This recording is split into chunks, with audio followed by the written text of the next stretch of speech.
Capítulo 157, Advérbios em inglês. Os advérbios em inglês, assim como em qualquer outro idioma, são uma parte essencial da gramática. Eles adicionam detalhes e descrições aos verbos, adjetivos e outros advérbios, permitindo uma comunicação mais rica e precisa. Este guia irá ajudá-lo a entender os advérbios em inglês, desde os mais básicos até os mais avançados. O que são advérbios? Os advérbios são palavras que modificam ou qualificam um verbo, um adjetivo ou outro advérbio. Eles podem descrever como, quando, onde, quanto e com que frequência uma ação ocorre. Por exemplo, na frase She runs quickly, quick é um advérbio que descreve como ela corre. Tipos de advérbios. Existem vários tipos de advérbios em inglês, cada um com seu próprio propósito e uso.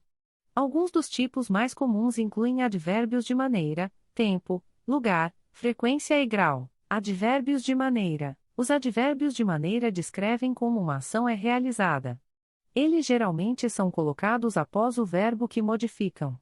Alguns exemplos incluem slowly, lentamente, carefully, cuidadosamente, well, bem, hard, duramente, e fast, rápido. Advérbios de tempo. Os advérbios de tempo indicam quando uma ação ocorre. Eles podem ser usados no início ou no final de uma frase. Alguns exemplos incluem now, agora, then, então, today, hoje, yesterday, ontem, e tomorrow, amanhã. Advérbios de lugar. Os advérbios de lugar indicam onde uma ação ocorre. Eles geralmente são colocados após o verbo ou objeto que modificam. Alguns exemplos incluem here, aqui, there, lá, everywhere, em todo lugar, e nowhere, em nenhum lugar. Advérbios de frequência. Os advérbios de frequência indicam com que frequência uma ação ocorre. Eles geralmente são colocados antes do verbo principal, mas após o verbo to be. Alguns exemplos incluem always, sempre, often, frequentemente, sometimes, às vezes, rarely, raramente, e never, nunca. Advérbios de grau. Os advérbios de grau indicam a extensão ou intensidade de um verbo, adjetivo ou outro advérbio.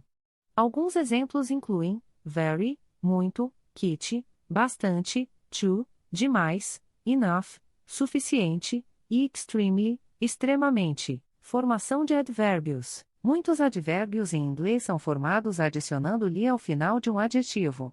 Por exemplo, quick se torna quickly, happy se torna happily, e easy se torna easily. No entanto, nem todos os advérbios seguem essa regra.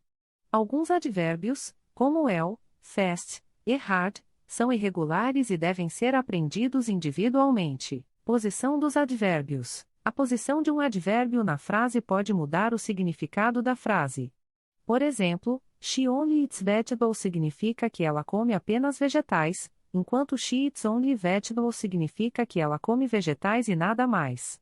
Portanto, é importante prestar atenção à posição dos advérbios ao formar frases em inglês. Em conclusão, os advérbios são uma parte vital da gramática inglesa. Eles adicionam detalhes e profundidade à nossa linguagem, permitindo uma comunicação mais rica e precisa. Com prática e estudo, você pode dominar o uso de advérbios em inglês e melhorar significativamente suas habilidades de escrita e conversação.